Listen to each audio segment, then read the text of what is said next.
All right. Hey, everybody. Hang on. Let me make sure. Can you guys hear me? Good. All right. Yeah, this is never done a silent disco before, so this is kind of freaking me out. Room full of people, very minimal feedback. It's really freaking me out. Yeah. Hold up your hand if you can hear me and like you're listening. Oh, wow. This is so cool. All right.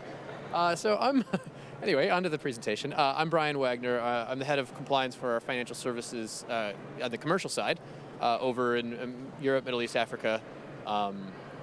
And it's a big mouthful. And this is actually not a financial services specific compliance talk today, but we learn a lot from those kind of customers. And my name is Kristen Hott. I am a compliance specialist here in the U.S. working with financial services customers. But I've been with AWS for a while and worked on our security assurance team, working with our third-party auditors and with our service teams to help them implement the right controls at the scale of which they want to move. So we hope that we can kind of share with you some of our lessons learned and successes throughout this presentation today. Right, so carrying on, surely you've never seen this before. Go ahead. First time. First time. Yeah. Hang with us here. I know you've probably seen this a million times and you're like, oh Lord, why are we having a shared responsibility 101 session today? But this is so important, and it's so important to come back to throughout any stage of your cloud journey and your adoption process, because it's foundational to how you use AWS. So AWS is called of the cloud. Those are the controls that AWS implements and operates across our control environment. And we do a number of things to demonstrate those controls to you so that you can verify them and to use them to determine what are the things that you need to be doing on AWS. And when we talk about cloud controls, right, this is cloud control fitness. We're talking about your control environment, and hopefully you have one. But it's about your controls being sort of fit for purpose.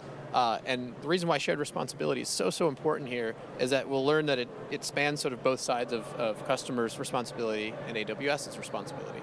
So really, very simply, some of the things that you see on the customer side, maybe in your traditional environments you weren't used to, or maybe in your current contract with other providers, you're not used to being responsible for things like encryption of data at rest, for example. Now that's your job now, not ours. We have tools that help you do that, but that's now something that you as customers have to implement yourself.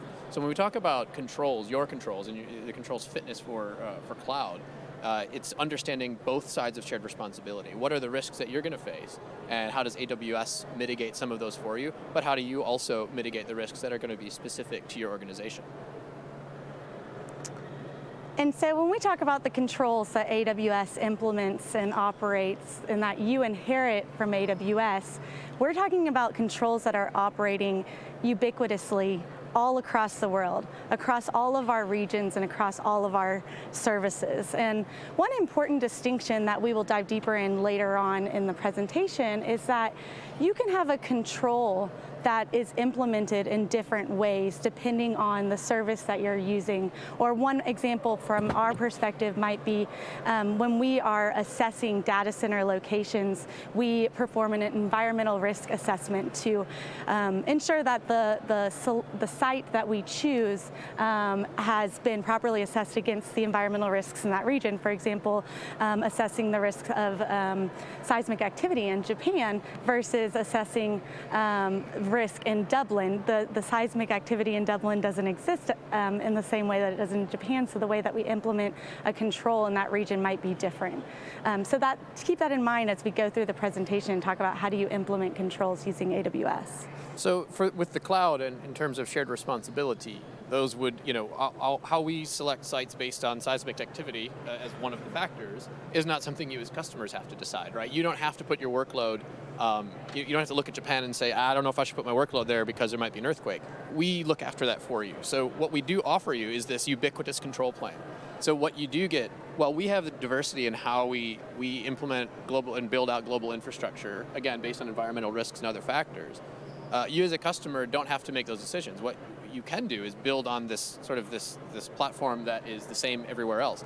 So you can start selecting regions based on your own compliance needs, performance needs, where are your customers, right? Maybe you don't have customers in Japan, if we're going to keep using that as an example. But that's the point, is we sort of, once we abstract the physical from what you as customers have access to on the API side, it gives you the ability to implement controls in the cloud to your own standards. So for example, when customers ask me, well, hey, AWS, what is your business continuity, what is your business continuity plan? The first question I ask back is, well, what's your business continuity plan, right? We have these regions, we have these services in these regions, and the control plane is going to be the same. So you as a customer will have the ability to do the same thing in one region as it is in another. Now, some of the regions don't have full feature parity and service parity, so there are going to be some differences there, but the core services, your EC2, your S3, and other services like that are going to be consistent throughout. But the point is, we look after a lot of those variables for you so that you can use them purely to your own advantage, and you don't have to deal with some of the heavy lifting that we do on your behalf. Speaking of heavy lifting, when I first started at AWS almost 5 years ago, figuring out how do we have the number of services that we are developing and the number of new regions that we're offering be tested as a part of the number of audits that we have going on at any point in time throughout the world. And so when I meet with customers, oftentimes they ask me, well, how did you do it? And my first response is, well, it wasn't easy, and we learned a lot throughout the way, and it was iterative. And there were three main things that I wanted to communicate to you, and maybe you can take away with you as you go and figure out how do you do it at that kind of scale. And one is, we started working with our service teams early. We started working with them before they even started developing the service so that they could understand and incorporate the right security controls into the development of their service. Two, we had to earn the trust of the service teams. We had to figure out, how do we overcome this perception that compliance is a blocker, compliance is a checkbox activity. We couldn't do that. We had to figure out, okay, developers want to understand why they're implementing something, why they're having to do something. So we had to start backwards to say, here are the risks that we need to minimize because of our customers' needs and how they're going to be using our services. And we'll dive into it a little bit later, but that really earned the trust of those service teams because they understood the reasoning behind the asks that we have. And the third thing was that we also educated them on what we needed from them in order to demonstrate their security to our auditors.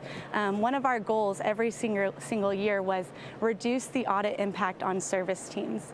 And by doing this, we truly earned their trust because we didn't have to come back to them requesting evidence, manually collecting evidence on a regular basis. They integrated this evidence automation into the development of their service. So what you see on the screen now is, it's a bit of an eye chart. You're not meant to read every single one, but the important takeaway here is the delineation between those three kind of categories. So certifications, attestations, laws, regs, and privacy, and alignments and frameworks. So on the left side is that part of that heavy lifting. That is AWS's way of providing some assurance and transparency to you, the customers, on how we operate our side of shared responsibility through some of those programs.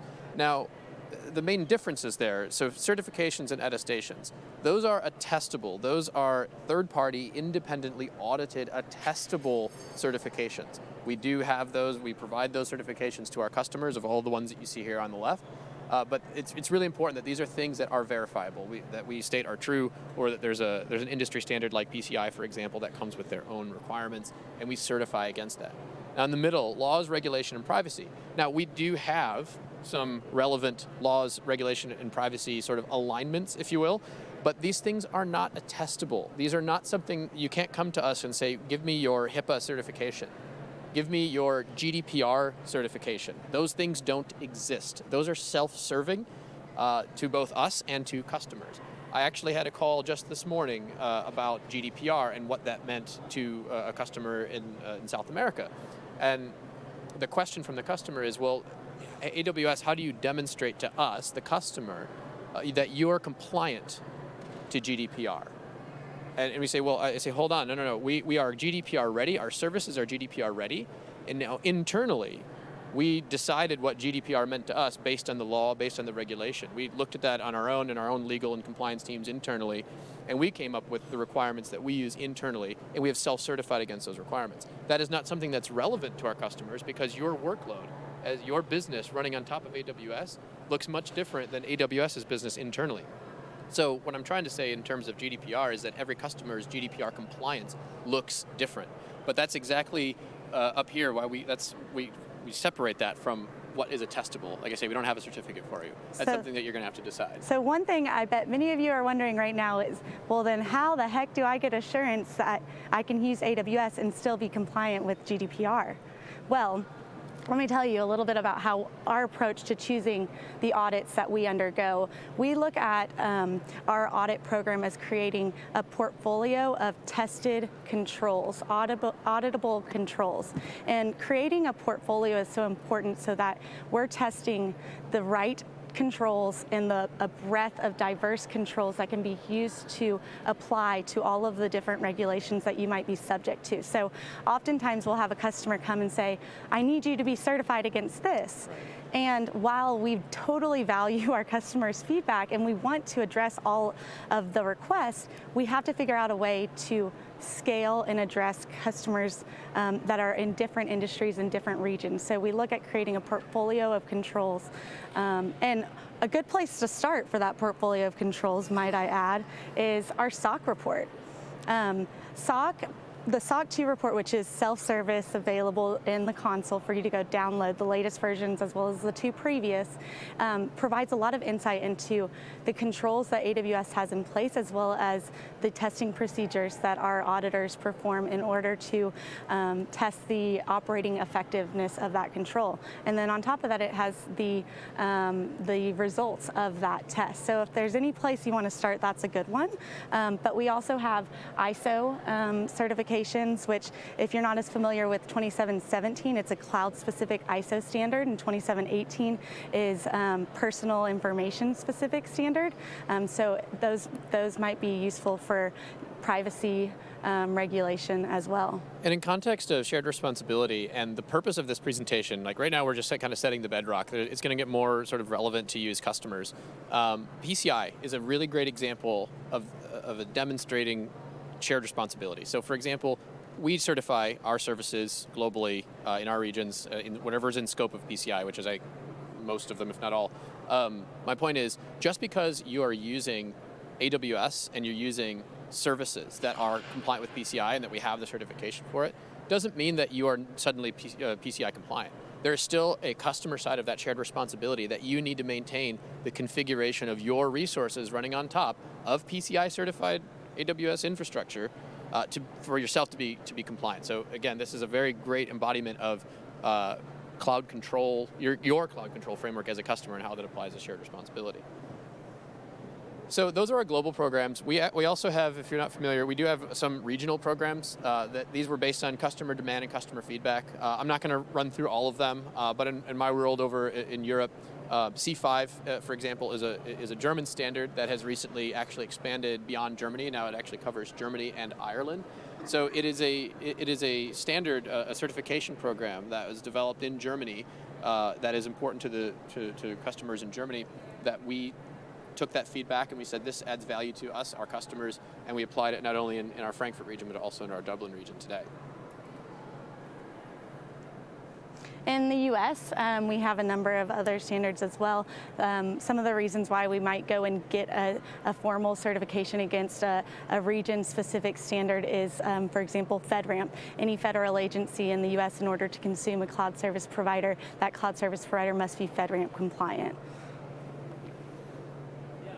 Whoops, did I go too far? That was my fault. Yeah, so Asia Pacific, I haven't spent much time out there, but Asia Pacific, again, we have these regional controls. IRAP is the one that seems to be most important to our, at least in the financial services world over in Australia. But again, based on customer needs, customer feedback, this is how we develop our certification programs globally. So now that we've set some foundation, and I learned how to use the slide moving forward thing. Now we've set our foundations. Maybe some of this it might have been repeats from some of the sessions you've seen already, but what does this mean to you? So the point of this session is for you, the customers, to understand what you need to take away and what you should be doing with your cloud control environment. the important thing is that it's built on this foundation that AWS provides to you globally, and how we certify against that foundation. So let's learn some stuff about about customer side of shared responsibility. So like my PCI example, your control framework, like yours, it should be specific to your business, because you might be, I don't know, you might be storing military grade defense systems, or you might be storing like cat photos. Like I dressed my cat up for Halloween and I store my cat photos. But I actually did. I actually do. That's just a true statement. But my point is, my cloud control framework for my cat photos is a combination still of AWS's side of shared responsibility and what I see fit in terms of how I want to protect the privacy and the identity of my cat. And that manifests, right? How does that apply? What can you do about this? So how do you take this away? What do you walk away from this? So on two sides of shared responsibility, we have our sides. We have those audit reports. We have those certifications that we've been talking about, and those are available to you if you did not know this. We have a service called AWS Artifact, where you as a customer can go in and actually pull that down and review. Now the rest of it, the delta. So for example, by the way, if you in your control environment, if you are talking about seismic activity, that's going to be something you're going to look at on the AWS side of the house. But for everything that's specific to you, the customer, and what can you implement on your side, you're going to go use our AWS services and to be able to add in whatever you need. But at the end, you get this two sides. Your controls should have, where applicable, either something from AWS, something from yourself, or a combination of both. All right. Is it time to get fit now? Yes, time to get fit. This is where it really gets fun. So what we want to do as we move forward is teach you a concept that can be applied in your world as you develop the controls that you need to be secure in AWS for whatever you might be doing. And whatever you might be doing is the key word here. Working backwards. Maybe you've heard about AWS's working backwards methodology, but it can be applied to compliance as well. Innovation itself can be applied to compliance as well. So when you look at this graph, we talk about the strategic objective, and that is the starting point, right? What is it that you're doing on AWS? What are your goals? Maybe you have long-term goals, medium-term, and short-term goals, but identify the outcome that you want for your customer and what that looks like. And as part of that, you can then identify, okay, what are the risks associated with doing that thing? And if you then work backwards from there to identify the control objectives that are necessary to minimize that risk, you can then start identifying the appropriate controls and build off of it, right? We put all of these different lines throughout here because this, for example, might be an AWS control that you have identified in our SOC report that is applicable to addressing that control objective, but then there are controls that you might need to implement using our services and certain configurations associated with our services to meet that control objective. It's really, in my experience with customers, it's really easy to lose sight of what we're doing in the first place in the cloud. We sort of resort, I see customers, and I do it as well, you kind of resort back to what you know from a technical perspective, what's important to you today on-prem. So you kind of look at your control environment, you look at your on-prem environment and say, all right, how do I replicate this in the cloud? Well, that's not a bad thing, it's not the worst thing in the world, but again, it's easy to lose focus and say, well, what are we doing there in the first place? What are we trying to get out of cloud? That's where we start with the strategic objectives. Are you trying to save money? Are you trying to be more secure? Are you trying to develop at faster and at less cost? Are you trying to do all of those things at the same time? Those are all valid questions. But if you focus on the strategic objective, it lets you take that risk-based approach. A great counterexample to that is I had a customer that argued for months and months and months how to control access from the public internet into their AWS environment.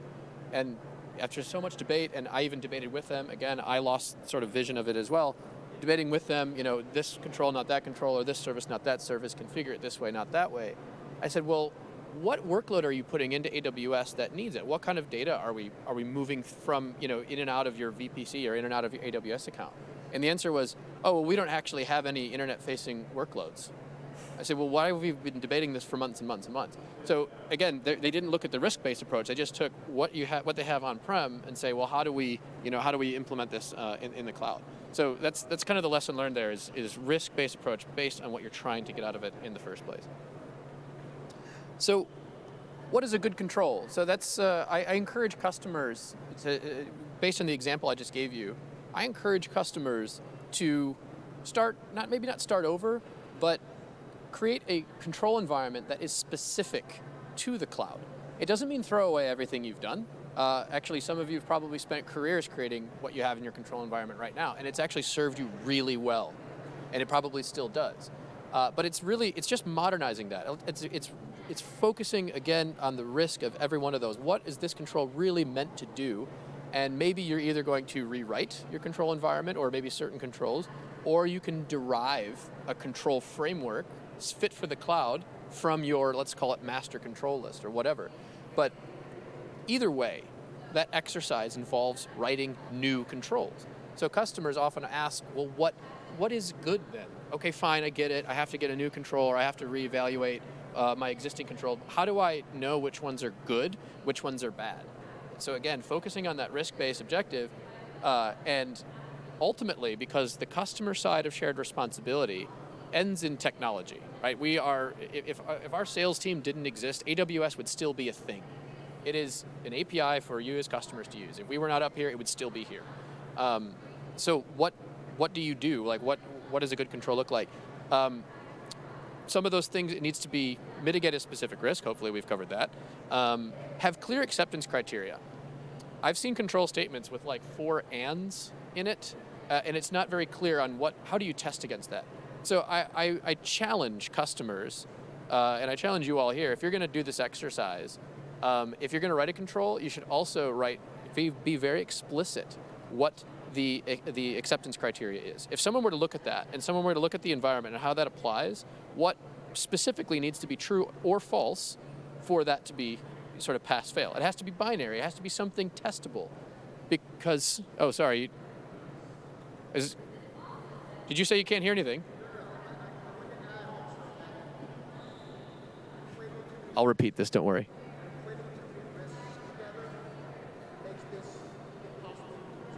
Good point. So what was said, I know we all have headphones on, he said if you put too many risks and combine them all in one, it makes this basically impossible, which is exactly my point here, is ultimately at the end of this, there's going to be snippets of code, there's going to be AWS config, there's going to be CloudFormation, there's going to be pipelines and DevSecOps and all this really cool, fun technology stuff. But unless those risks and those controls are very clear and very binary, pass, fail, true, false, yes, no, you're going to have a hard time implementing that, which is, I believe, part of your point there.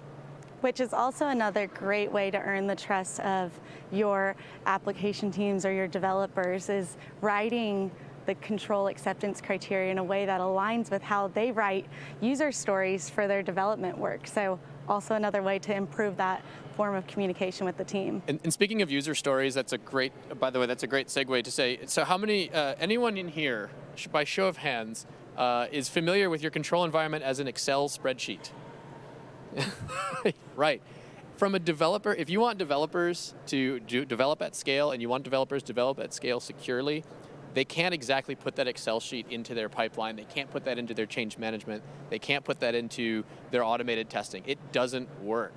So that's part of it, right? But what if my auditor wants it in an Excel spreadsheet? Well, then there's many ways to, I don't know, like export something as Excel if you really want it, I don't know. I think the right answer is that you take the opportunity to truly educate your auditor, your regulator, your internal audit on how that control operates in the cloud, because it is different. And if you don't invest the time early on to really help them understand what it is that you're doing and how that control is operating and how that control is testable, then you're going to have a lot of downstream problems. So I highly encourage you to take the time to do that early, and take the time for you as a customer to truly understand it as well early, because in a highly regulated environment, the regulator is going to expect that you, not AWS, but you truly understand the risks that you are accepting and the risk that you're minimizing with your controls. Okay, so now going back to his point over there of, you can't put all the risks together and figure out how to make it work. So let's go step by step. So remember, we have our 4 different bucket here: the strategic objectives, the risk, the control objective, and the control in. So let's take a strategic objective here. New applications with PII in scope will be designed for the cloud. So you might be thinking, well, I'm not there yet. That's okay, we'll have some more examples, but let's start here. So if you're putting PII in the cloud, you're probably all thinking, okay, how are we going to protect that PII data, right? Okay, so one risk is unauthorized access to that PII. So we have an individual risk, and now we need to think about what are the control objectives that we need to achieve to minimize that risk. There's going to be a few, but let's just take one specific one for now for the purposes of going through this. Data at rest will be encrypted with an AES 256 key. So in order for you as the customer to go and address this control objective with certain controls, you're going to have a reliance on AWS if you're going to be using our encryption services. And so first off, you're going to need to look at, okay, does AWS have any controls around this? Well, one control within our SOC report is that AWS services that integrate with KMS for key management use a 256-bit key locally to protect customer content. So that's wonderful, but if you don't use KMS, then you're not going to meet the control objective, right? So Brian, as a security SA, help us understand what would you do to use the services to create a comprehensive control? Sure, and so on the customer side of shared responsibility, the leftover, the delta, is your implementation of that encryption. Right? We did the hard work. We certified KMS against FIPS. For anyone who understands what I'm just talking about, we did sort of the legwork there to offer you an encryption service that it has a global standard applied to it from FIPS, and it's good to use. So what do you do with it? So we have to think about, where are you going to store that data? Is it going to be, in this case, EBS? And to the gentleman's point earlier about lumping a bunch of risks together, I would propose you have a separate control for, let's say, S3, and a separate control for RDS, because on the implementation side, those 3 services I just mentioned, the control is implemented differently across each. So you got to be specific. So in this case, EBS, Amazon EBS volumes will use AWS KMS, it's a mouthful, to encrypt with an approved CMK. So that is a pretty direct statement, but if you look at each of those sort of words in there, there's a lot to unpack. So this is the customer side. This is your side of implementation. We have the certification. You can prove to whoever's asking that AWS KMS is FIPS certified, level 2 overall, 140-2 level 2 overall. So what do you do as a customer? Well, there's a few things. If you are full-on DevSecOps and you've got nice pipelines and automation in place, and you'll get there if you're not, the first place you could look is CloudFormation. So CloudFormation, if you're not familiar, allows you to declaratively implement infrastructure.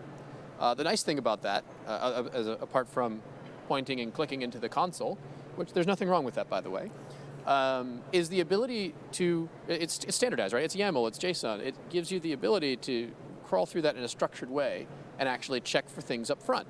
So if we know, if this example here, and that's really tiny on my screen, this is the most important piece. So we've got an EBS volume, it's an EC2 volume, encrypted equals true, or encrypted true. That can be validated in, again, if we're unpacking the top, EBS, is it encrypted? And we'll get to the approved part in just a minute. But we know from right here, we don't even have to implement this. We don't have to start this up. We don't have to consume a resource to know whether that's going to be encrypted or not. We can actually figure that out straight away.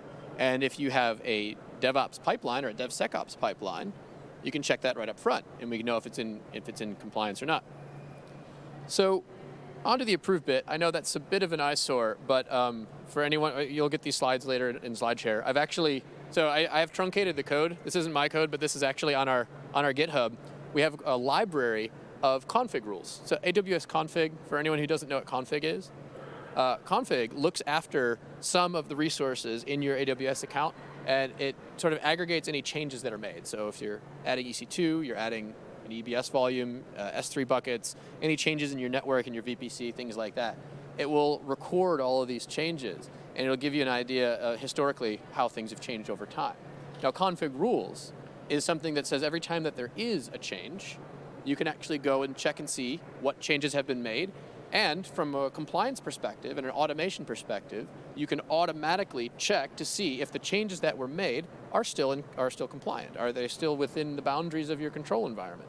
So that becomes an extremely powerful tool to use at scale, because what config gives you in terms of config rules is the ability to see these across your entire environment. You can use multiple, it can aggregate multiple AWS accounts, and you can actually see if you're launching thousands and thousands and thousands of EBS volumes in the context of this example, you can actually see granularly exactly how many of those are in compliance and how many of them aren't. And you can drill down to see exactly which one. I'm proposing this is the solution. This is the manifestation of security at scale. Yes, sir.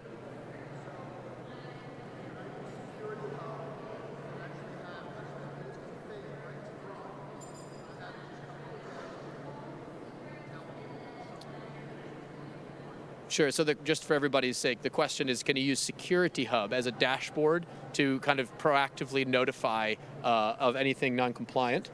Not a Security Hub expert, but you happen to know the answer to that. Security Hub can centralize the config rules that you want to implement across all of your accounts and see the state of them, but I'm not sure if you're able to specifically do that the alerting and the response to it. You can configure it, because Security Hub you can configure the remediation of that. True. So you would imagine we can also see it manifest. I believe the answer is yes, pretty sure, but maybe we'll put a tack on that. Yeah, maybe we can talk about that. It is excellent. It provides you with what you didn't have in the past, which was visibility across all of the accounts within your organization, and use that as a way to have governance over a number of different controls that you might have implemented across your organization.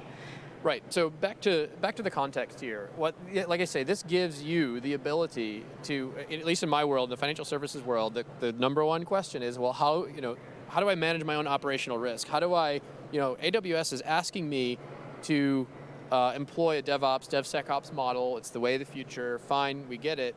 And we want to be able to move fast, but how do we do it without tripping over ourselves and exposing data and putting our customers at risk? And this is a very literal implementation of exactly that, this kind of pattern. Because again, you can apply this at scale. That's the beauty of AWS, right? The scalability of AWS. You can know in a moment's notice anything that's coming up in your environment that is non-compliant. Now, there are some situations where you can have a preventative control in place to say you won't launch an EBS volume unless it's encrypted, and that's perfectly valid as well. It's flexible, right? That's kind of the whole point. You would make some changes on any of those things to meet your needs, and that's sort of the theme of this, right? You have to figure out what your needs are, and then you can use AWS to customize them to as you see fit. So let's get into some more examples here, because it's always funny when I hear someone tell me how to do something and they give me one example. So let's test out this methodology across other strategic objectives that you might have within your organization. So taking the first one, I've put up here the objective is we're going to do market risk analysis using public data sets in the cloud, which there are a number of public data sets even available on the AWS dataset website where customers have gone in and used that mass amount of data to perform their own analytics to make certain decisions which become their entire business model. And there's some pretty awesome stories out there. And as you can imagine, when you're assessing the risk associated with that workload, you're not going to be thinking about the previous example, like how do I prevent unauthorized access to that data, because it's already a public data set, right? So let's start with something that would matter to you, which is unauthorized changes to source code, right? Because your business model is that you're able to perform this analysis against this mass amount of data to make certain maybe decisions. And and you don't want anyone to be able to change the code that you've developed to perform that analysis. So what are two control objectives that would apply to minimizing the risk of unauthorized access? There are a number of them, so this is just a couple, but a control objective might be implement segregation of duties, right? You don't want people to be able to authorize a change and perform a change all on their own, right? And so we also have, in order to meet that control objective, you are going to rely on AWS, right? And how do we make changes to our services?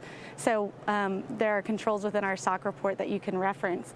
And then there's also ways that you can go and prevent unauthorized changes to your environment and implement that segregation of duties. And Brian can touch on that. Yeah, and this is where we're trying to bring it down to reality, because again, AWS at the end of the day, it's a technology platform. So what can you do on your side of shared responsibility? What can you use on AWS to implement that control objective? So in this example, we propose that you want to prevent changes to IAM policies. And like Kristen said, this is not exhaustive, right? This isn't the only control you're going to implement. Please, for those of you taking photos of the slides, don't say, well, Brian and Kristen said this is all I need to do. Not the case, just an example. But you should do this. You should do this, yeah, to some degree. But preventing changes to IAM policies. So there's a couple of keywords in there, prevent and change. So if we look at this, if we manifest this into IAM and you manifest this into, again, let's use this DevSecOps environment. So preventative control that says, an IAM policy that says deny all IAM changes. But of course, in a development scenario, you're going to want to still make IAM changes, which, when we talk about DevOps and we talk about DevSecOps and why that's so important, it's because when you get to this preventative measure of control, and there's going to be some other controls around that, such as change management. How do you actually make a change in IAM? If you're preventing them all the time, well, then who's going to make them? Chicken or egg sort of thing. Well, that pipeline ends up becoming a control itself. And so in this case, changes to policies is a very simple IAM implementation that says just deny anything that says IAM with a star on it for anyone who writes IAM policies.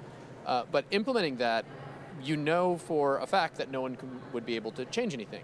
Now, if no one could change anything, does that itself does that itself implement segregation of duties? No, of course not. There's additional things you have to do. There's additional combinations or role-based access, things like that. But I think the point here is that something that we can't do for you. You don't phone up AWS and say, hey, if Larry ever tries to change stuff, don't let him. That's a control that you as a customer have to implement. And you also have to demonstrate its effectiveness, right? We're talking about your control environment and talk about testability. What I propose as far as denying an IAM call is so easily testable, because you implement the IAM deny anything IAM related. Well, you simply have to test that call, and the acceptance criteria and the test case in this case will be that the operation for IAM describe users or something gets denied. Right? It's testable. It's something you can easily implement, and that's provable at the end of the day. And so then we talk about, in order for that to actually work, is you're employing least privilege, right? You only need permission to do what you need to do for your job role, right? And so someone who you're going to give deny to IAM policy change isn't going to be the person who needs to, modify an IAM policy should there be an emergency, for example.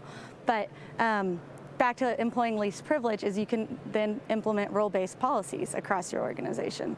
Yeah, exactly. And that's in role-based policies will, especially at scale, are going to be extremely useful because it doesn't mean like each individual, like all your job all day is just simply approving IAM changes, but your role in this case in context and at scale gives you the ability to make sure that those changes that are coming through a very certain way. And like I say, that turns that pipeline, that development pipeline, into a control itself, and something that is auditable and something that is testable.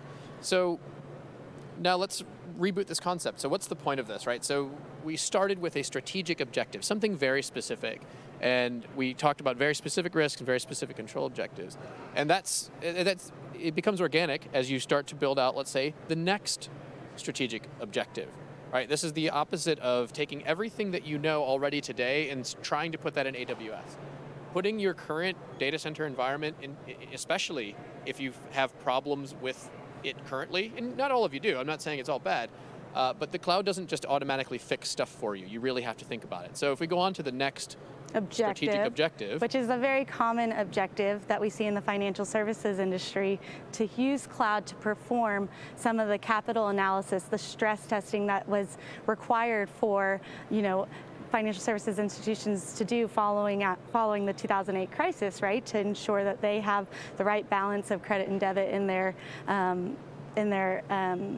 bank. And so if they're going to go and do that on AWS, because it's using a mass amount of company data to be able to perform that stress test, taking it from months to do down to a matter of days, you're going to need to then think about the tampering of data, because that is company data. It's not a public data set that you're working with anymore.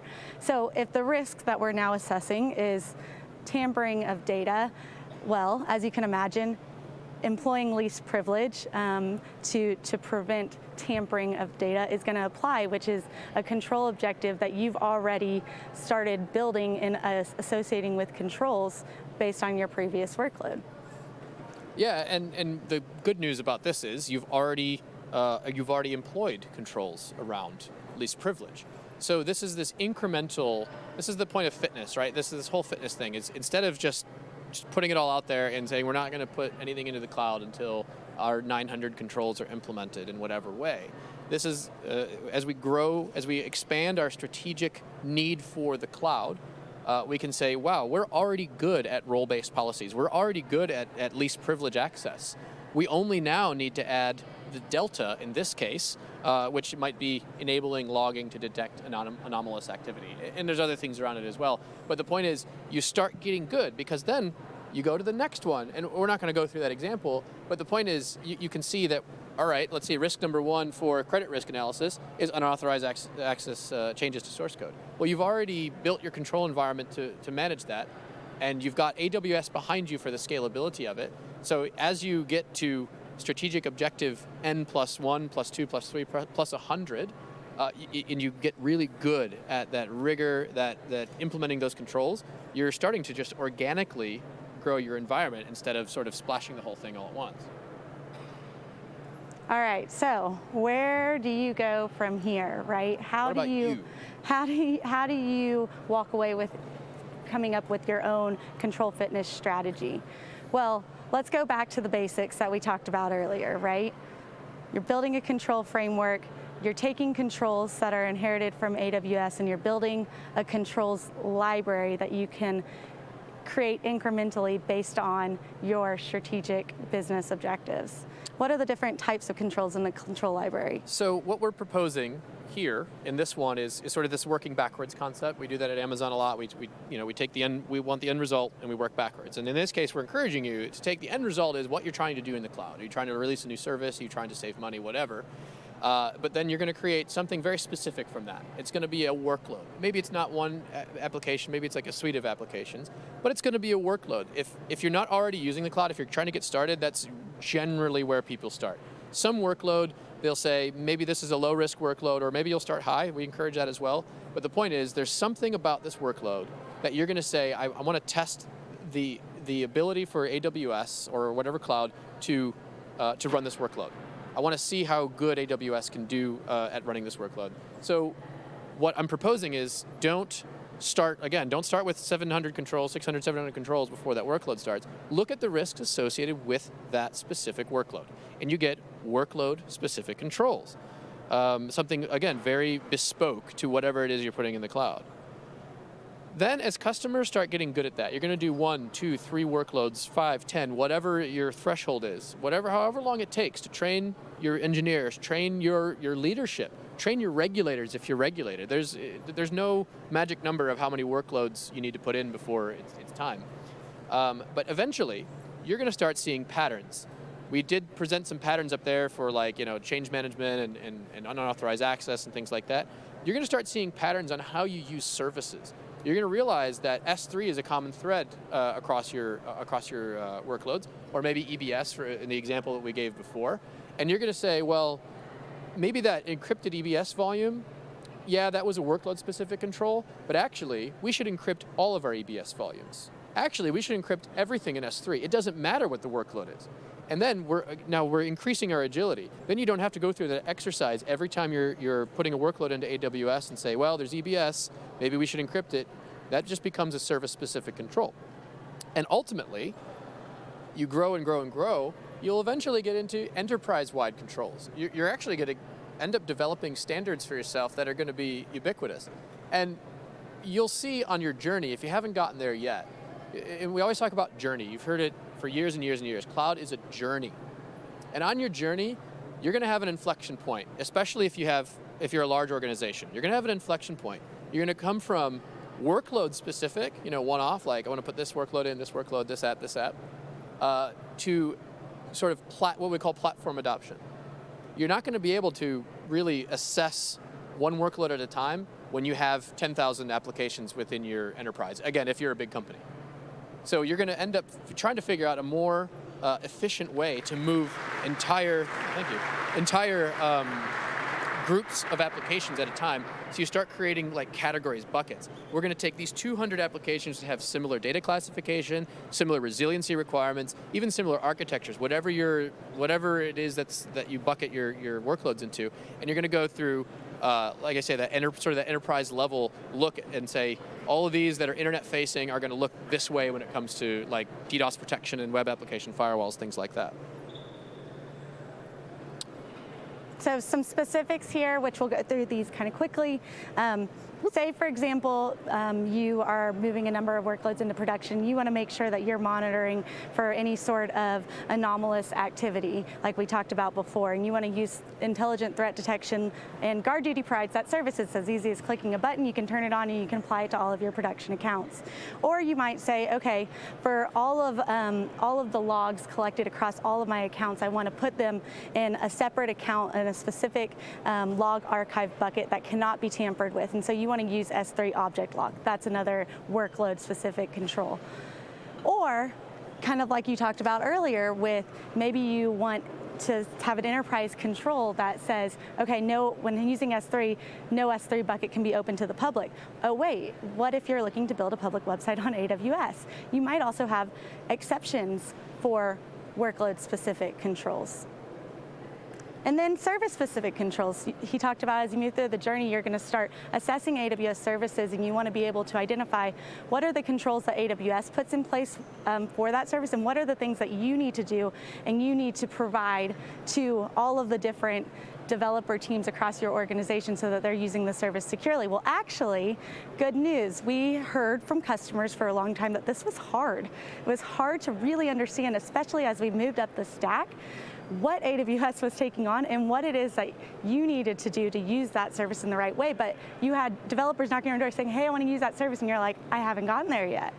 Well, we just released, actually yesterday, we're working on, over the next few months, a program to have a dedicated security chapter within every single services documentation.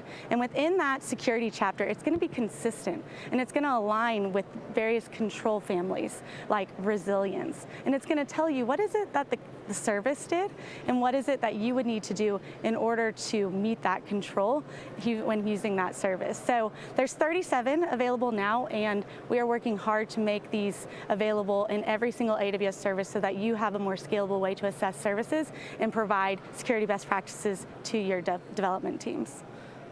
So then, enterprise-wide controls. So when you get this far, like what we've kind of said is, as workload specific, it's a service specific, it's enterprise, sort of enterprise-wide. That also, I think, addresses a risk that I had mentioned before, is most customers find that their highest risk is their own ability to make sure that they're configuring things correctly according to their own standard. When you get to the enterprise side, when you get to that level of control environment, if you're implementing, again, this rigor around development and giving your developers in your organizations, or if you are a developer, if you're the one developing against AWS accounts, standardizing those accounts becomes really important. And as you adopt more enterprise level controls, if you think about our shared responsibility, we have our side and customers have their side. If you have a large team and you have a distributed team, you're also going to have your own shared responsibility within your own organization. So at the enterprise controls level, as you get good, as you see patterns along your journey of adopting AWS, and you get to the workload side, the enterprise side, you're going to be rolling out AWS accounts automatically to your developers that have these already built in. So you're not really asking more from your developers. You're not saying, yesterday you had 50 controls, today you have 75, tomorrow you have 100. Actually, it's kind of like a rolling 50. You say, well, you had 50, but we've adopted 5 of those as enterprise-wide. And now all your accounts just have that baked in. And now you're just going to, as our strategic objectives change and our risks change, then they have to sort of start consuming those individually as well. So, and the good news, I think, one last thing I want to plug about this is that the order that we just gave you is not necessarily a strict chronological order. True. In fact, you can actually, these controls that I have up here and a number of other are already fully baked into AWS Control Tower, which is a new AWS service that enables you to deploy and ensure that every new account that's open, like Brian said, already has these controls configured into the account, and there's not any automation work or development work that you need to do to already consume and use this. So there's a couple examples here. We don't necessarily have to step through them all. I think we're kind of getting the cadence of this whole thing. But like I said before, like maybe you want to encrypt everything, or the example up here is CloudTrail. In fact, I think now we tell customers, just enable CloudTrail. Don't ask Why. Just enable it. It's cheap. It'll give you everything you need to know about anything you need to know about what's going on in your environment. So that's an enterprise control. Like you, as you roll out new accounts and you roll out new applications, there's no reason CloudTrail shouldn't be on. I could even argue the same for GuardDuty. Logging configuration changes. If you want to talk about using config, you want to talk about those guardrails and validating that these controls are operating effectively. Config seems pretty natural as an enterprise-grade control to make sure that we're looking after all the other controls. Detecting unauthorized access attempts. There's tons of ways to do that.